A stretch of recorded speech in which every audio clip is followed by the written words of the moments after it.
उसमें मुझे प्रेजेंटेशन देनी थी कि रिटायरमेंट के बाद आपको ज़िंदगी कैसे जीनी चाहिए। मज़े की बात देखिए कि उस बंदे को प्रेजेंटेशन देनी है जिसने खुद कभी सोचा ही नहीं कि वो रिटायर हो। मैंने कई पेशेंट्स को देखा था जो मेरे पास आते थे, फीस देते थे, कभी दवाई नहीं खाते थे, फिर भी आते थे और रेगुलरली फीस देते थे, और ऐसे कई पेशेंट्स थे।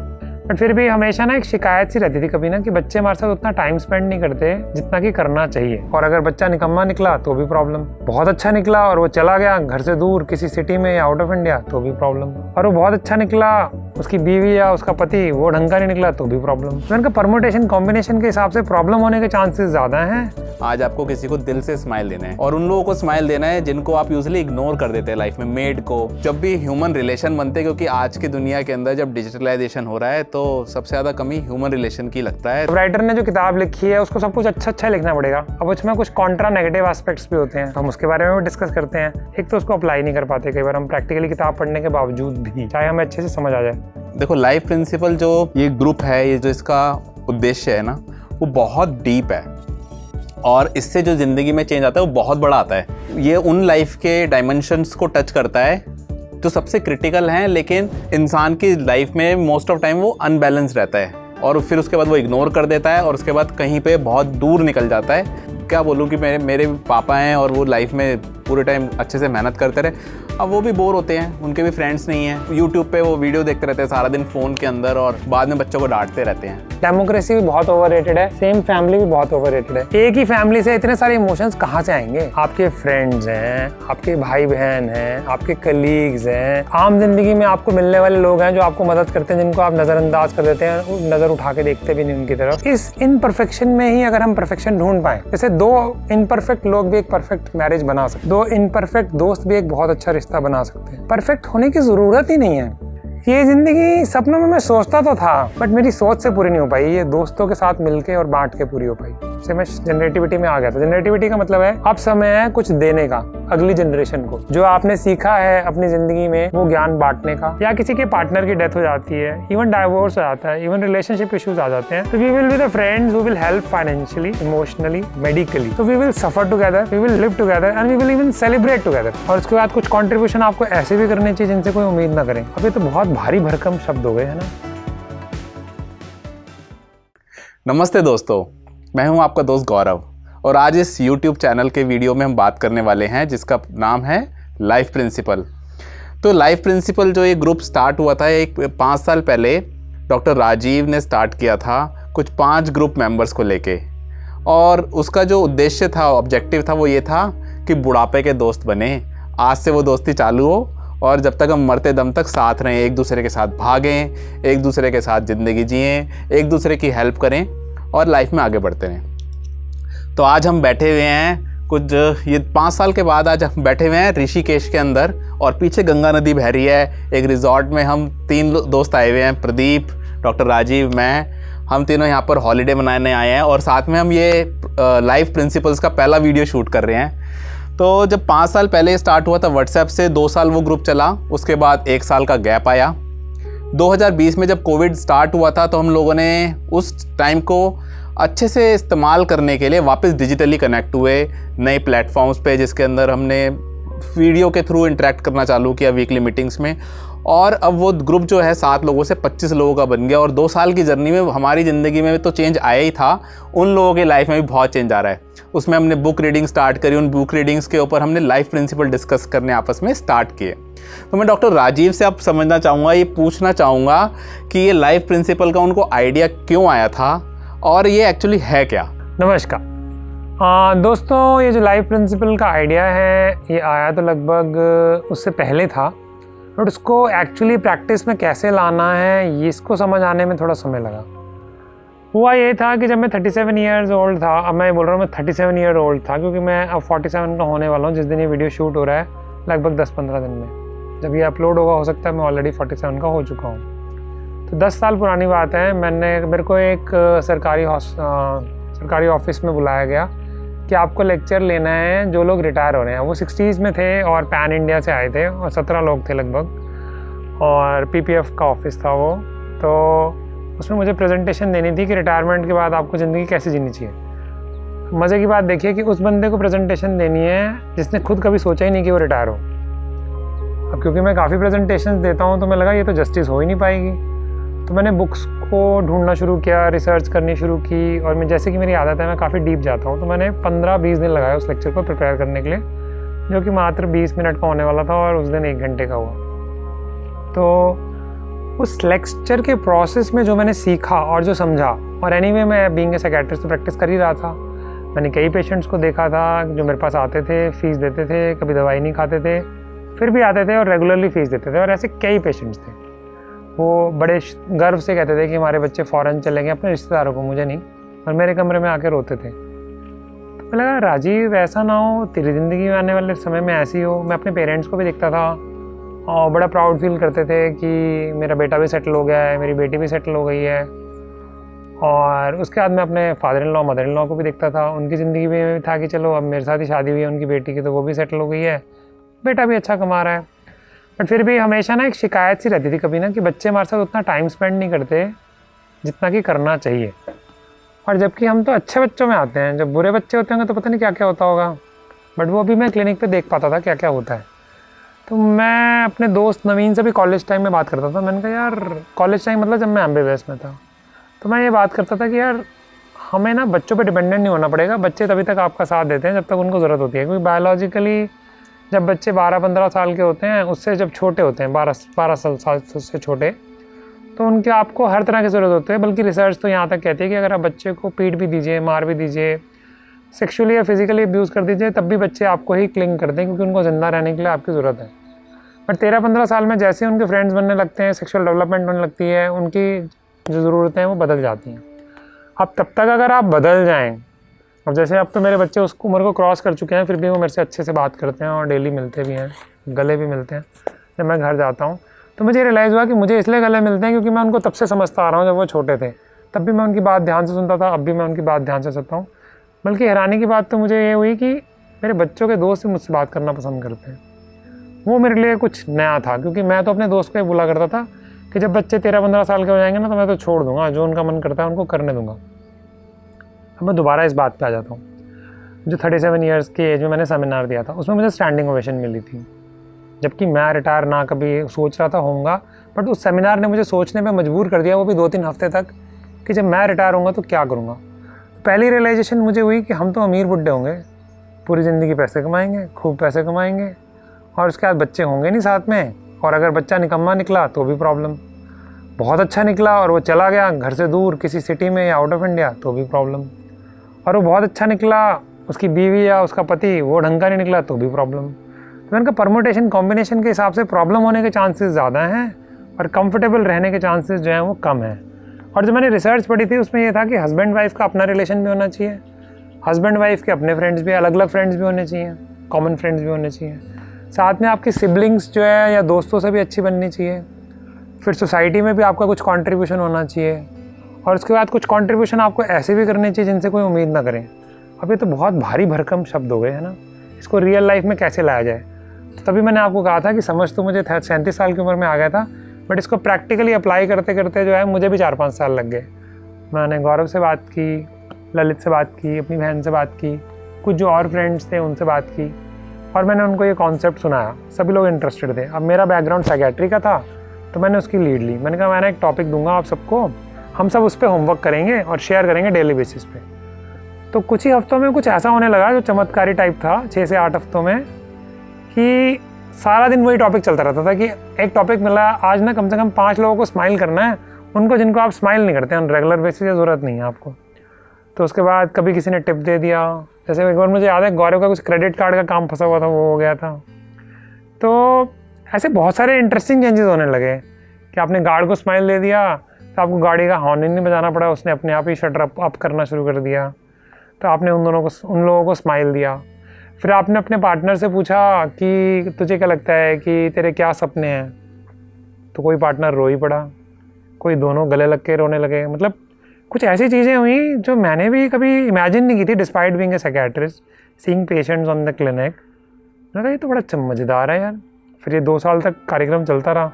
आई थिंक सर उसमें हमने वो बुक स्टार्ट करी थी, how to make friends and influence people. तो उसके एक चैप्टर को उठाते थे, उसमें पहले आप शेयर करते थे कि इस चैप्टर का समरी क्या है, मतलब क्या है, और फिर उसको हम कितने दिन के लिए, आई थिंक 1 वीक के लिए डेली शेयरिंग करते थे कि आज हमने वो प्रैक्टिस फॉलो कैसे करी। जैसे सर ने भी बताया कि आज आपको किसी को दिल से स्माइल देना है, और उन लोगों को स्माइल देना है जिनको आप यूजुअली इग्नोर कर देते हैं लाइफ में। मेड को, अपने एक सिक्योरिटी गार्ड को जो आपके अपार्टमेंट में है या आपके ऑफिस के बाहर है, एक स्वीपर को जो क्लीनिंग करता है। और वो लोग ना लीस्ट एक्सपेक्ट करते हैं हमसे लाइफ में, और हम भी उनसे लीस्ट ही एक्सपेक्ट करते हैं, क्योंकि हमारी पावर्स और अथॉरिटीज़ मैच नहीं करती, बहुत गैप होता है, कई बार होता है। तो वो कनेक्शंस बनने चालू हुए, और उन कनेक्शन से कुछ ऐसा कमाल का होना स्टार्ट हुआ था कि उन लोगों ने हमें बहुत हेल्प करना चालू कर दिया जो हमने भी नहीं सोचा था। एंड सेकेंडली, अपनी लाइफ के लिए भी हम बड़े थैंकफुल से होने लगे कि उन लोगों के बारे में जाना, उनकी लाइफ के बारे में जाना। सेम टाइम आप ये रियलाइज़ करते हो, ओके फाइन, मेरी ज़िंदगी कितनी अच्छी है, मेरे पास कितना कुछ है। तो और जब भी ह्यूमन रिलेशन बनते हैं, क्योंकि आज की दुनिया के अंदर जब डिजिटलाइजेशन हो रहा है तो सबसे ज़्यादा कमी ह्यूमन रिलेशन की लगती है। और हम क्या होता है कि इस जर्नी में समझ में आया, बहुत कम लोगों पे बहुत ज़्यादा डिपेंडेंट होते हैं इमोशनली। मतलब मेरी जितनी रिक्वायरमेंट, नीड्स हैं, मैं कोई बात करना चाहता हूँ किसी से, तो मैं या तो किसी बच्चे को पकड़ूंगा फैमिली में, अपनी वाइफ को पकड़ूंगा और चाहूँगा कि मैं वो सुन ले, लेकिन वो सुनते नहीं हैं। तो फिर जब हमने ये प्रैक्टिस की थी तो बहुत कमाल के चेंज आए थे जो सर भी शेयर कर रहे थे। यस। तो फिर हमने 2 साल चलाया, फिर उसके बाद ग्रुप बहुत हैवी हो गया। हैवी इन द सेंस कि उसमें ट्रॉफीज़ देते थे, हमने सारे साइकोलॉजी के प्रिंसिपल डाल दिए थे जिसको मेंटेन, क्योंकि बढ़ चढ़ के लोग इतना ज़्यादा पार्टिसिपेट कर रहे थे कि उसको हैंडल करना मुश्किल हो रहा था। और ज़िंदगी में आप मानिए इस लेवल पे हम पहुंच गए थे, वो ग्रुप और काम, उसके अलावा कुछ नहीं बचा था। मतलब या तो हम अपने फैमिली मेम्बर्स के साथ टाइम स्पेंड कर रहे हैं या अपना काम कर रहे हैं, और बकायदा 2-3 घंटे दिन के, और सबको मज़ा आ रहा है। तो मुझे लगा ये ना एडिक्शन के लेवल पे चला गया। जैसे हमने फ्लो बुक पढ़ी तो उसकी वजह से समझ आता है कि हमें उस फ्लो का ना एडिक्शन हो गया था। जैसे नशेड़ी हो जाते हैं ना लोग, उसी तरह से हमें नशे में चले गए थे। तो मैंने कहा इसको ना ब्रेक करते हैं, इसको दोबारा स्टार्ट करेंगे, फिर कुछ और इस फॉर्मेट में, इतने हैवी फॉर्मेट में इसको लाइफ लॉन्ग मेंटेन करना मुश्किल है। क्योंकि मेन प्रिंसिपल यही था कि जब बच्चे चले जाएंगे, स्टार्ट तो यहीं से हुआ था, या किसी के पार्टनर की डेथ हो जाती है, इवन डाइवोर्स हो जाता है, इवन रिलेशनशिप इश्यूज आ जाते हैं, तो we will be the friends who will help financially, emotionally, medically. So we will suffer together, we will live together, and we will even celebrate together. और हमने holidays भी किए हैं। हम कपिल को बोलेंगे कि इसमें वो हमारी लद्दाख हॉलीडे की पिक्चर्स डाल दे, या जाके बाकी जो हमने हॉलीडेज़ किए हैं। बल्कि दोस्तों, ये आपको काफ़ी सारी बुक्स नज़र आ रही होंगी, ये रीडिंग हॉलीडे है हमारा। अब कईयों को मैंने शेयर किया कि हम ना रीडिंग हॉलीडे पे जा रहे हैं, कहते ये क्या होता है। मैंने कहा ये बिल गेट्स करता है, हम भी कर सकते हैं भाई। बिल गेट्स 1 वीक कर सकता है तो हम 3 दिन सही। प्लानिंग तो 4 दिन की थी, बट एनीवे कुछ सोशल कमिटमेंट्स थी, कुछ प्रोफेशनल कमिटमेंट्स थी, तो इस वजह से इसको कट शॉर्ट करके 3 दिन का करना पड़ा। बट ऐसा कोई प्लान नहीं है कि this is the last holiday, but या this is one of the first reading holiday. और हमने लाइफ प्रिंसिपल्स में अपने दोस्तों के साथ शेयर भी किया, जो कि अब 25 के आसपास का हो चुका है। तो उसमें तो कह रहे थे कि एक ने तो कमेंट भी किया था सिद्धार्थ ने कि ज़िंदगी ना मिलेगी दोबारा। फील तो मुझे भी आई थी, बट मैंने शब्दों से कहा नहीं था, बट उसने बयान कर दिया कि ठीक है, मूवीज़ में ऐसी ज़िंदगी नहीं होती, रियल लाइफ में भी ऐसी ज़िंदगी जी जा सकती है। तो जो पॉइंट 2 था लाइफ प्रिंसिपल, वो बड़ा इंटरेस्टिंग था। वो स्टार्ट हुआ कोविड की वजह से। अब कोविड की वजह से खालीपन ज़्यादा आ गया, फिर वेलापंती आ गई, फिर लगा कि अब दोबारा से अगर उसी फ्लो में जाया जाए तो ज़्यादा मज़ा आएगा, और इससे ज़्यादा ज़रूरत है एक दूसरे को हेल्प करने की, क्योंकि कमिटमेंट तो हमारी यही थी कि एक दूसरे के अच्छे और बुरे समय में हम एक दूसरे का साथ देंगे। उसमें सिलेंडर्स की बात हो या बीमारी की बात हो या आपस की बातें हो, तो वो सब हमने की। उसके बाद लाइव मैंने करना शुरू कर दिया था, और उसके बाद मेरे पास सॉफ्टवेयर्स भी थे, माइक्रोसॉफ्ट टीम और जूम और ये सारे सॉफ्टवेयर्स आ गए। और हमारे फ्रेंड सर्कल में जब आप 7-8 लोग होते हैं तो कोई टेक से भी होता है, कोई कंटेंट से भी होता है, कोई साइकोलॉजिस्ट या साइकियाट्रिस्ट होता है, तो आपको बहुत कुछ सीखने को मिलता है और शेयरिंग करनी होती है कॉमन प्लेटफॉर्म पे। बस वो स्टार्ट हुआ, धीरे धीरे उसके मेंबर्स बढ़ते गए। जब ग्रुप स्टार्ट हुआ था ये व्हाट्सएप का, तो एक्चुअली लद्दाख मैराथन के टाइम में स्टार्ट हुआ था। तब तो इसमें 25-30 लोग थे, बट जब ये बोला गया कि आपको अपनी ज़िंदगी शेयर करनी पड़ेगी, तो श्रिंक होकर 5 या 6 का रह गया था मेरे ख्याल से। और उसमें भी पहले होमवर्क दिया गया, लोगों का टेस्ट लिया गया कि ये एक सिचुएशन है, हाँ अब इसमें आपका क्या ओपिनियन है, ये एक सिचुएशन है, आपका क्या ओपिनियन है। तो कई लोगों ने शेयरिंग के लिए तो बड़ी तालियां बजाई, बट एक्टिवली पार्टिसिपेट नहीं किया गया। तो गौरव ने और मैंने, हम दोनों ही एडमिन हैं ग्रुप के, तो हमने कॉन्शियसली डिसाइड किया कि जो भी एक्टिव पार्टिसिपेंट नहीं है उसको हम बाहर कर देंगे। तो वो 25 से घट के 5 का हुआ, फिर 5 से एक्सपैंड होते हुए दोबारा 25 का हुआ। वो पुराने वाले लोग नहीं हैं 20, वो नए लोग हैं। तो धीरे धीरे हमारे फ्रेंड्स जुड़ते गए और वो रिक्वेस्ट करते हैं। ऐसे शुरू में क्या होता था, चैप्टर मैं पढ़ता था और उसके बाद डिस्कशन होती थी। अब धीरे धीरे क्या हुआ कि चैप्टर बाकी लोगों ने पढ़ना शुरू किया, फिर डिस्कशन स्टार्ट हो गई। अब तो ये होता है जैसे मंदिरों में बोली लगती है ना कि लंगर हम देंगे, तो चैप्टर पहले बिक जाता है कि अगला चैप्टर मैं लूँगा, अगला चैप्टर मैं लूँगा। तो मैं लगा यार ये तो बड़ा इंटरेस्टिंग है। फिर ऑलरेडी 2 यूट्यूब चैनल तो हैं ही, एक ब्यूटीफुल माइंड क्लिनिक का है जो भगवान की दया से काफ़ी सक्सेसफुली रन कर रहा है, और रनिंग चैलेंज जिसमें गौरव और मैंने पहले भी आपको लद्दाख से वीडियोस दिखाए हैं बहुत सारे। तो हमें लगा इसके लिए एक डेडिकेटेड 3rd चैनल होना चाहिए कि ये नॉलेज यहीं तक रिस्ट्रिक्टेड नहीं रहनी चाहिए, और हम बाकी सब लोगों के साथ भी बांटें कि हम क्या सीख रहे हैं। और मज़े की बात यह है कि वहाँ पे डिसाइड हुआ था ना कि 45 मिनट्स ना बहुत स्वीट स्पॉट है, इससे ज़्यादा नहीं होना चाहिए। और प्रॉब्लम क्या है, मैं ना तो बोलता हूँ तो बोलते ही जाता हूँ, रुकता तो हूँ नहीं, तो मेरे को ही रोकना होता है लोगों को। पहले मैं चैप्टर पढ़ाता था तो 45 मिनट स्वीट स्पॉट होता था। जब लोगों ने चैप्टर पढ़ाने शुरू किया तो 1.5 घंटा जो है वो डेढ़ घंटा जो है वो स्वीट स्पॉट हो गया। उसके बाद अच्छा, इसमें आप वो शेयर कर रहे हैं कि जो एक्चुअली हम हर पहले मंडे को होता था, अब वो सैटरडे को सुबह हम लोग सारे वीडियो कॉन्फ्रेंसिंग के थ्रू कनेक्ट होते हैं। और आजकल हम पढ़ रहे हैं ये वाली बुक जेम्स क्लियर की एटॉमिक हैबिट्स, इसके 2 चैप्टर कर चुके हैं। तो हम में से कोई भी एक मेंबर एक चैप्टर को लेता है और वो पूरे ग्रुप को समझाता है कि उसने उस चैप्टर से क्या सीखा, और फिर हम सारे उसमें कंट्रीब्यूट करते हैं कि इसको प्रैक्टिकल लाइफ में हम कैसे अप्लाई कर सकते हैं और इसका एक्सटेंडेड वर्जन क्या है। वो बड़ी इंटरेस्टिंग चीज़ें होती हैं उसमें। हम ये लोग करते हैं, हम लोग ये करते हैं कि एक्चुअली राइटर ने तो ये कह दिया, अब राइटर ने जो किताब लिखी है उसको सब कुछ अच्छा लिखना पड़ेगा। अब उसमें कुछ कॉन्ट्रा नेगेटिव एस्पेक्ट्स भी होते हैं, तो हम उसके बारे में भी डिस्कस करते हैं। जैसे जॉन मैक्सवेल जी ने 27 इररिफ्यूटेबल लॉज बुक जब हमारे ग्रुप में चल रही थी, उसके बाद 7 हैबिट्स चल रही थी, अभी कुछ और बुक्स हैं जो चलेंगी, फ्लो चलेगी, उसके बाद साइकोलॉजी ऑफ मनी चलेगी, दोबारा से how to win friends and influence people चलेगी। तो बुक सिर्फ एक एंकर होती है कि एक चैप्टर है जो 15-20 मिनट में ख़त्म हो गया। उसके बाद अब स्टीवन कोवी जी का बेटा है, उन्होंने अपनी उसकी ज़िंदगी में कुछ चेंज लाया। अब उससे मेरे बेटे में तो ज़िंदगी में चेंज नहीं आएगा, वो यूएसए का कॉन्सेप्ट है, हमारा इंडियन कॉन्सेप्ट है। एक तो उसको अप्लाई नहीं कर पाते कई बार हम प्रैक्टिकली किताब पढ़ने के बावजूद भी, चाहे हमें अच्छे से समझ आ जाए। और मुझे तो ये रियलाइज़ हुआ कि काफ़ी सारे लोगों की शेयरिंग से कि कई बार तो ऐसा होता है कि लोग किताब ही नहीं समझ पाते हैं, तो उसको अप्लाई करना तो और भी दूर की बात हो जाएगा। तो हमने वो सारे एस्पेक्ट शेयर करना शुरू किया, और ये भी एस्पेक्ट शेयर करना शुरू किया कि राइटर ने कौन सी बात जो है हमसे शेयर नहीं की। जैसे कुछ चीज़ें हैं, जैसे इंट्यूटिव लीडरशिप है, एक्चुअली शायद वो सिखाना सच में बहुत मुश्किल है, बट जॉन मैक्सवेल जी ने उसको सॉफ्टली बोला और वो साइड से निकल लिया। उसी तरह फ्लो की बुक है, उसमें उन्होंने ये बोला कि सबसे अच्छी बात पेरेंटिंग में हो सकती है कि बच्चा जल्दी मर जाए, पेरेंट्स जल्दी मर जाएं। तो मुझे काफ़ी स्ट्राइकिंग सी स्टेटमेंट लगी।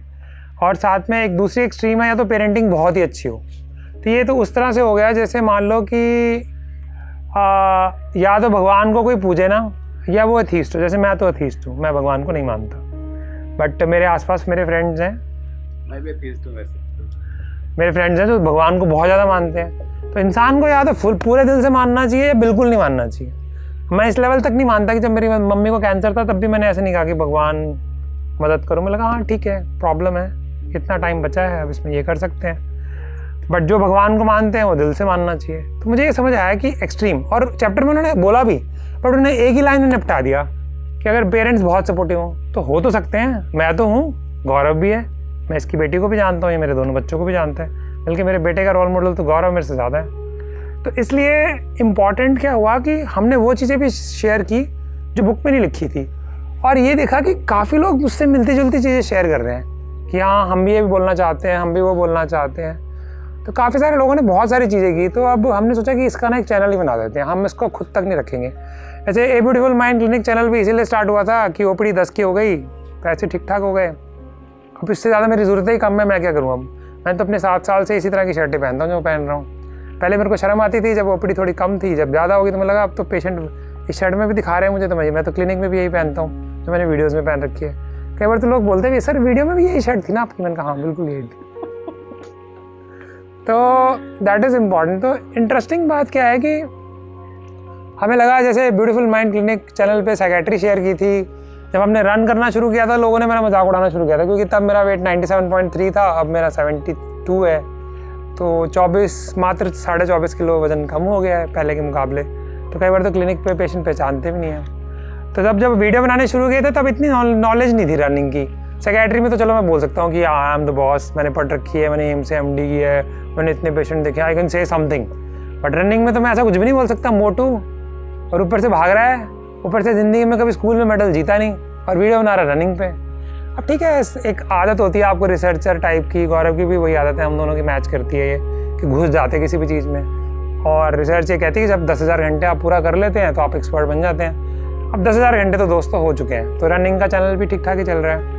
लगा लाइफ प्रिंसिपल का भी बना देते हैं, व्यूज़ आएंगे नहीं आएंगे, हम अपनी तरफ से जो बेस्ट दे सकते हैं वो दे देंगे। मुझे आपकी ना ये बात बहुत अच्छी लगी थी। देखो लाइफ प्रिंसिपल जो ये ग्रुप है, ये जो कनेक्शन है और जो इसका उद्देश्य है ना, वो बहुत डीप है और इससे जो ज़िंदगी में चेंज आता है वो बहुत बड़ा आता है, क्योंकि ये उन लाइफ के डायमेंशंस को टच करता है जो सबसे क्रिटिकल हैं, लेकिन इंसान की लाइफ में मोस्ट ऑफ टाइम वो अनबैलेंस रहता है और फिर उसके बाद वो इग्नोर कर देता है और उसके बाद कहीं पे बहुत दूर निकल जाता है और उसको समझ में नहीं आता कि वापस कैसे जुड़ पाऊँ उस जगह पे आके, और फिर खो जाता है लास्ट में। मतलब मैं अभी अब क्या बोलूँ कि मेरे पापा हैं और वो लाइफ में पूरे टाइम अच्छे से मेहनत करते रहे, अब वो भी बोर होते हैं, उनके भी फ्रेंड्स नहीं हैं एंड यूट्यूब पे वो वीडियो देखते रहते हैं सारा दिन फ़ोन के अंदर और बाद में बच्चों को डांटते रहते हैं, क्योंकि ऑब्वियसली उनके पास अब पता ही नहीं उन्हें करना क्या है और वो बहुत दूर निकल आए हैं। मैं कहता भी हूँ कि दोस्त बना लो, तो नहीं बना पाते वो।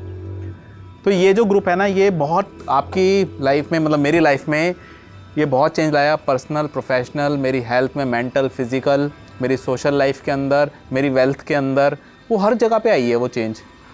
तो सर से जब बात हुई तो हमने कहा कि ये हम ना बांट देते हैं, जैसे हमने रनिंग वाले, हमारा जो रनिंग चैनल है run for fun, doctor Rajiv running diaries Facebook page है, रन फॉर फन इंडिया हमारा फेसबुक पेज है, तो हमने कहा ये भी हम एक बार इसको स्प्रेड करते हैं इस नॉलेज को और बाकी लोगों की ज़िंदगी में भी वही चेंज लाने की कोशिश करते हैं। तो ये ऑब्जेक्टिव बहुत मेरे को डीप और प्योर लगा था हार्ट से, तो मैंने भी कहा कि सच मैं I also want to contribute in a best possible way. तो आज इसीलिए हम ये वीडियोस की अब सीरीज़ स्टार्ट करी है एंड इस सीरीज़ के अंदर आपको बहुत डीप टॉपिक्स मिलेंगे और काफ़ी कुछ सीखने को मिलेंगी, नई चीज़ें, ये तो मेरे को लगता है। आप इस तरह से कह सकते हैं कि जैसे गुरुजी होते हैं, किसी के प्रीस्ट होते हैं, कहीं मौलवी जी होते हैं, सब तरह के लोग होते हैं। यहाँ पे हम साइंटिफिक टेक लेंगे। फ्लॉ वाले लोग, मतलब जिनमें खुद में कमियाँ हैं, वो आपको सिखाएंगे कि कैसे अच्छी ज़िंदगी जी जा सकती है बिना किसी परफेक्शन के। क्योंकि ज़्यादातर ज़िंदगी में हम यही कोशिश करते रहते हैं कि पैसे इतने हो जाएं, घर के रिलेशन ऐसे हो जाएं, मेरी हेल्थ ऐसी हो जाए, स्पिरिचुअली हम मेडिटेट करने लगें, ध्यान में हम विलीन हो जाएं। अब ये सब सही है, सुनने में बहुत अच्छा और सेक्सी भी लगता है, बट कई बार हो नहीं पाता, कहीं ना कहीं इम्बैलेंस रह ही जाता है ज़िंदगी में। कभी कुछ छोड़ छूट रहा होता है और कभी कुछ छोड़ छूट रहा होता है। तो दोस्तों, इस इनपरफेक्शन में ही अगर हम परफेक्शन ढूंढ पाएँ, जैसे दो इनपरफेक्ट लोग भी एक परफेक्ट मैरिज बना सकते हैं, दो इनपरफेक्ट दोस्त भी एक बहुत अच्छा रिश्ता बना सकते हैं। परफेक्ट होने की ज़रूरत ही नहीं है। जैसे एक 97 किलो का भारी भरकम इंसान भी सिखा सकता है कि भागते कैसे हैं। अब वो 72, 73 का हो जाता है बीच में, तो लोग ज़्यादा ध्यान से सुनते हैं, क्रेडिबिलिटी बढ़ जाती है। तब मैं 5-10 किलोमीटर भागता था जब मैंने वीडियोस शूट करने स्टार्ट किए थे, हाफ मैराथन भागता था 21 किलोमीटर। अब मैंने हाफ आयरन मैन भी कर लिया, एक फुल आयरन मैन मैं नहीं कर पाया। बाद में अब कोविड आ गया, मेरी इंजरी भी हो गई, इंजरी भी सेटल हो गई। कल फिर भागना है 15 किलोमीटर और अगले से अगले साल स्वीडन में भी जाना है और अगले साल लद्दाख मैराथन भी करनी है। इसमें हो सकता है आप में से जो वीडियो सुने, आप में से भी कोई हमारे साथ हो। और वहाँ पे भी हम शूटिंग्स करेंगे, सुबह 2 घंटे 3 घंटे की शूटिंग्स करेंगे लाइफ प्रिंसिपल की, वादियों में बैठे होंगे, रनिंग भी करेंगे।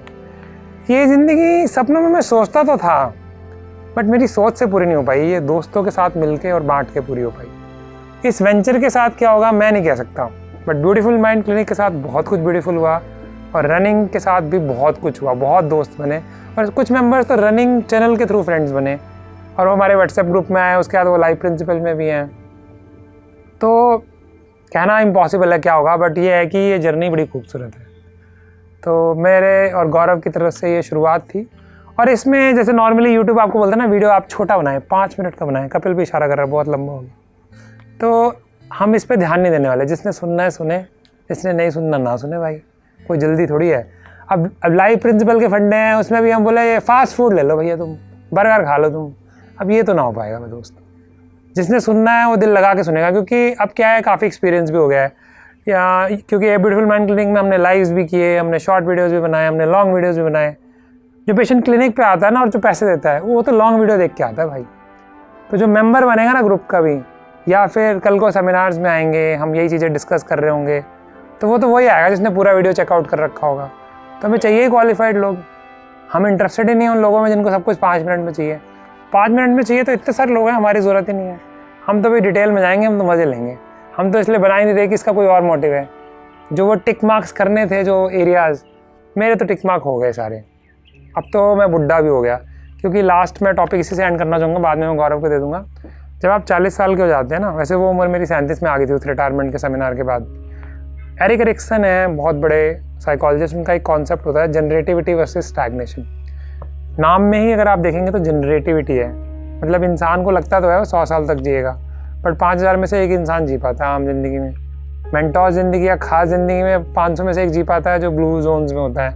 अब ब्लू जोन्स क्या होती हैं उसका एक वीडियो लगा देंगे, आप देख लीजिएगा। और तो रियल लाइफ में तो लोग 100 साल जी नहीं पाते, 60-70 जी लें बहुत बड़ी बात है। तो मैं तो ऑलरेडी 47 का हो लिया, बट 37 में मेरी जनरेटिविटी वर्सेस स्टैग्नेशन से मैं जनरेटिविटी में आ गया था। जनरेटिविटी का मतलब है अब समय है कुछ देने का अगली जनरेशन को। जो आपने सीखा है अपनी ज़िंदगी में वो ज्ञान बांटने का, वो गलत ज्ञान बांटने का भी कई बार माँ बाप पीट रहे होते हैं बच्चों को, जो भी है।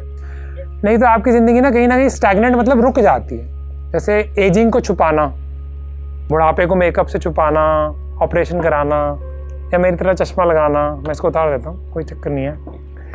तो या तो आपकी ज़िंदगी रुक जाएगी, जैसे ज़िंदगी रुक जाती है, क्योंकि मैं इसको इस पर ख़त्म करना चाहूँगा। डेमोक्रेसी भी बहुत ओवररेटेड है, सेम फैमिली भी बहुत ओवररेटेड है। एक ही फैमिली से इतने सारे इमोशंस कहाँ से आएंगे?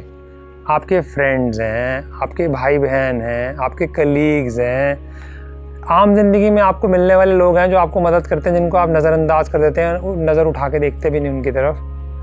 जैसे गौरव ने शेयर किया था, घर की आपकी जो मेड्स हैं उनकी हेल्प करना, आपके जो गार्ड्स हैं उनकी हेल्प करना, जो आपकी सफाई करते हैं उनकी हेल्प करना, आपका जो बार्बर है जो आपके बाल काटते हैं, कभी आपने पूछा है कि वो कौन से गाँव से है, कितने बच्चे हैं उसकी ज़िंदगी में कोई प्रॉब्लम तो नहीं चल रही? तो अगली बार वो स्माइल करेगा, आपको करके देखिएगा। तो ये सब चीज़ें जब हुई तो बहुत मज़ा आया, बहुत मज़ा आया। तो यही कह सकते हैं। क्या लाइफ अभी परफेक्ट है? ज़रूरत ही नहीं है परफेक्ट, ना मुझे ज़रूरत है परफेक्शन की। मेरे तो इतने बड़े बढ़िया दोस्त बन गए, एक तो सामने बैठा है, एक कैमरे के पीछे बैठा है, एक वीडियोग्राफरी कर रहा है, तो बाकी घरों में बैठे हैं। आज सुबह हमारी 3 घंटे की मीटिंग हुई है। हाँ, वो बात तो अधूरी रह गई। जब मैं प्रेजेंट करता था तो लोग बोलते थे राजीव कुमी ने 45 मिनट में ख़त्म कर दियो। मैं ठीक है भाई। जब लोगों ने प्रेजेंट करना शुरू किया तो वो 1.5 घंटा हो गया। अब 3 घंटे में मैंने कहा भैया बहुत हो गया, मेरे पास इतना टाइम नहीं है, क्लिनिक पे जाना होता है, छुट्टी है मेरी भी। तब 3 घंटे मीटिंग चलती है। आप इमेजिन कीजिए, बिजी लोग जिनके पास किसी चीज़ का टाइम नहीं होता, वो 3 घंटे दे रहे हैं और हट ही नहीं रहे। आपको बोलना पड़ रहा है 9 बज गए भैया, 6 बजे शुरू हुई थी, 5:30 बजे उठना पड़ता है, काम पे भी जाना है, काम धंधे भी करने हैं। कोई एयरपोर्ट जा रहा है वो सुन रहा है, कोई अपने ट्रैवलिंग में है वो सुन रहा है, कोई इसने ऑडियो मोड पे लगाया हुआ अगर वो ड्राइव कर रहा है, कोई अपने बच्चों के लिए ब्रेकफास्ट बना रहा है, उनको स्कूल के लिए रेडी कर रहा है, उनके लिए एग्ज़ाम्स के लिए सेटअप कर रहा है। मतलब हर कोई अपनी ज़िंदगी के जो सबसे इम्पॉर्टेंट रिस्पॉन्सिबिलिटीज़ होती हैं वो सब कुछ करते हुए इसको नहीं मिस करना चाहता। तो ये हमारी ज़िंदगी के अंदर इतना इंटीग्रल, इतना इम्पॉर्टेंट और इतना यूनिक पार्ट बन चुका है लाइफ प्रिंसिपल। तो इस वाले वीडियो में वैसे हमने यही डिस्कस किया है कि वाई लाइफ प्रिंसिपल। अगले वीडियो में हम करेंगे व्हाट इज़ लाइफ प्रिंसिपल। तो वो पार्ट रह गया दोस्तों, ये बड़ा वीडियो बन गया। हम नेक्स्ट के अंदर आप वो वाला शेयर करेंगे। नहीं, हम ध्यान नहीं देंगे। ये मेरे को पहले भी तंग करते टाइम को लेके, मैं नहीं मानूंगा। हमारा मन करेगा हम 25 मिनट का बनाएंगे, 5 मिनट का बनाएंगे, चाहे 1 घंटे बनाएंगे। इसने देखना देखो, नहीं देखना कोई बात नहीं, it's okay, we are living our life सानू की। तो आज के लिए दोस्तों इतना ही, धन्यवाद।